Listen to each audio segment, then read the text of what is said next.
Hello and welcome back to my channel. My name is Chris and on today's video we're going to compare two fragrances by the house of Dior.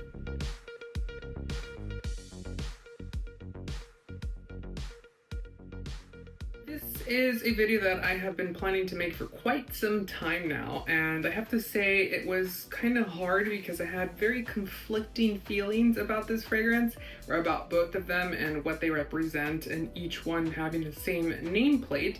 So we're going to compare today J'adore Parfum and J'adore the newer one being Jadore, which is essentially the water-based fragrance. I originally thought, and this is why I had not done this review, that this fragrance was just not a direct replica of the Eau De Parfum, but something very inspired off of it. Child. And when I was doing research, I was like, they have nothing alike when it comes to the actual notes, and they kind of both, when I got to smell them and got to test them out and got to try them, don't really have much of anything in common, if you will. So let's get into both of them to see which one is better for you. Starting off with the classic, launched in 1999, this fragrance is an icon. I remember this being an icon whenever I was a little boy and walking through the department stores and just seeing the bottle itself, I was just in awe for. And then growing up and working for the brand of Christian Dior, and this being our bread and butter. This was our top selling fragrance at the time. Then it got replaced by Miss Dior Blooming Bouquet for women, and it's kind of just evolved since then, obviously. So this fragrance has Ylang Ylang Damask Rose, Jasmine Sambac, and Grass Jasmine. So this fragrance has always been very much focused on jasmine and ylang ylang. The marriage of these two different notes put together to create a very fascinating and captivating fragrance. Now this fragrance has always walked the line between being modern and classic. It represents a time for Christian Dior and the house of Dior that was very iconic and very groundbreaking at the time.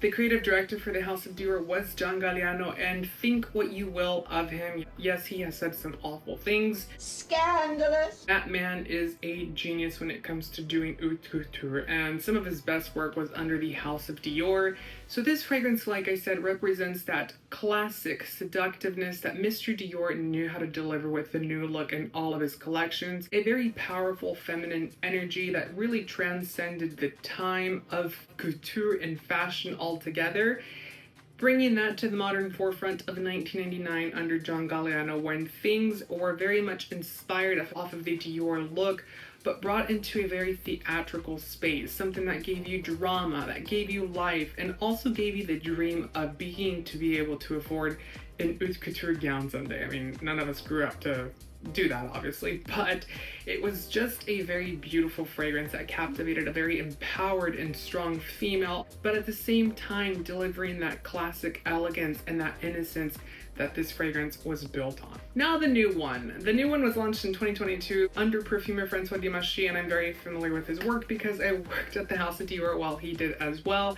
And I have to say, he's done some great things for the House of Dior. He did a couple of really beautiful fragrances. A lot of them have gotten discontinued since then, which I just don't comprehend why. But obviously, if you are familiar with fragrances like Sauvage, he was the creative director of that fragrance, and man, that has been a smash hit with everyone. Yes. We've also seen Miss Dior Blooming Bouquet, Miss Dior Cherie, I think, was under him. So he has done some really great fragrances for the House of Dior. This one was launched in 2022, and the inspiration for this was obviously going in a different direction for the House of Dior, bringing it into the modern forefront.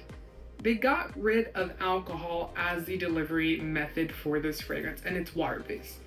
That's not bad, but do take into consideration a couple of things here. You have to be a little bit more careful as to how you store this fragrance. You have to be a little bit more careful to not use this or get anything inside of it because it will harbor bacteria. Yes, I'm sure Dior has some patented technology to not make this happen, but because it is a water-based fragrance, it does still run the risk of that. Secondly, longevity is not going to be nearly as good as with the Eau De Parfum because being a water-based fragrance, the delivery method used for fragrance is alcohol most of the time, and when it comes onto the skin or in contact with the skin, the alcohol helps it absorb into it. So I know there's a big thing with alcohol out there, but it actually does have scientific benefits or scientific evidence to help the fragrance wear longer. So we don't get that in the new one. Obviously, they did get rid of it. Duh. But when it comes to the smell, I can't help but think, because we have the notes here, it says jasmine sambac, French neroli, and Chinese magnolia. The only similar note in here to the classic is jasmine sambac. We lose the ylang ylang. We lose quite a bit of things in this new fragrance. We lose the rose as well, which is another key component of the classic J'adore. It's not the same. I have to be transparent with you. It's a nice fragrance. And I don't even think that I'm saying it's a bad fragrance. It smells really, really good. It's clean. I love the French neroli in this fragrance. It's very nice and tidy without giving Febreze, if you will, because neroli kind of comes off as a Febreze smell, unfortunately now. So that's a nice quality in this fragrance. Then we get the Chinese magnolia, which makes this fragrance very different. I think that makes it very beautiful.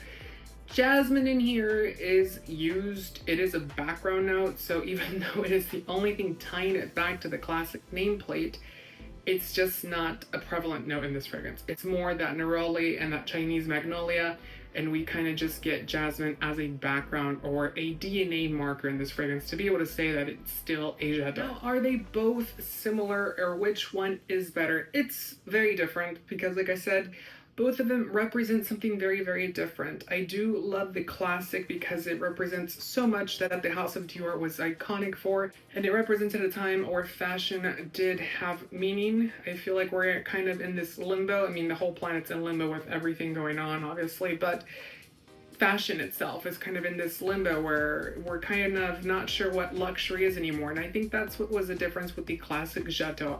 J'adore was launched in a time when the word luxury was not commonly used. What they were selling to us back then with a perfume was a vision and a dream of craftsmanship and the beauty of their garments. Something that has been lost. Luxury now, unfortunately, means expensive. The higher the price point, the more luxurious it is. And that's kind of the difference here. This fragrance that has been launched, this new J'adore, kind of comes off very, very beautiful. Well, it comes off very beautifully, I should say that. It smells incredible, very light, very airy, very modern, very flirty as well, and kind of has this innocence vibe behind it. But I can't help but think that this fragrance was created with commercial success in mind. Yes, they're a company, yes, they are part of LVMH, and yes, Bernard Arnault needs to make money, but I have to say that this fragrance, although it's beautiful, although it's nice, it's not groundbreaking, it's very safe, it's going to sell a lot, people are going to enjoy it and really cherish it, but is it going to be as classic as the original 20 years down the line? Probably not. I can't see it being that popular. I mean, even the older fragrances that were a little bit fresher, a little bit more modern, like Monsieur Blooming Bouquet, still had some character that tied it back to the House of Dior. This one kind of loses that, unfortunately. We lose a lot of the feminine empowerment that the original one did represent. Not to mention, both of them are pretty pricey, but I have to say both of them, I mean, pick whatever you enjoy and what you love at the end of the day. That's the beauty of fragrance, and that's what makes us happy as perfume lovers, being able to select fragrances that kind of enhance our mood, and that's just what perfume is all about, happiness. But let me know down in the comments which one you prefer. Let me know down in the comments which one you like, and don't forget to give the video a thumbs up and subscribe for more fragrance related content. Until next time, take care. Bye.